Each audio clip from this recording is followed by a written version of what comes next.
কিশোরগঞ্জে মিছিল নিয়ে সড়ক অবরোধ করেছেন আন্দোলনরত শিক্ষার্থীরা। তাদের সঙ্গে যোগ দেন অভিভাবকরাও।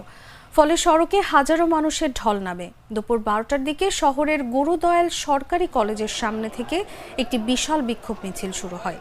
এ সময় বিভিন্ন স্লোগান দিতে শুরু করেন শিক্ষার্থীরা। মিছিল নিয়ে পুরান থানা এলাকায় গিয়ে সড়ক অবরোধ করেন তারা। মিছিলে জেলার বিভিন্ন শিক্ষা প্রতিষ্ঠানের শিক্ষার্থী সহ নানা পেশার মানুষ অংশ নেন। 1 ঘন্টা পর অবরোধ তুলে নিয়ে স্থান ত্যাগ করেন শিক্ষার্থীরা। শুক্রবার সারা দেশে শিক্ষার্থীদের কর্মসূচিতে হামলা ও হত্যার প্রতিবাদে এবং 9 দফা বাস্তবায়নের দাবিতে বিক্ষোভ মিছিলের ডাক দেয় বৈষম্য বিরোধী ছাত্র আন্দোলন। এরই অংশ হিসেবে শনিবার কিশোরগঞ্জেও বিক্ষোভ মিছিল করেন আন্দোলনরত শিক্ষার্থীরা। কর্মসূচি ঘোষণার পরে এবং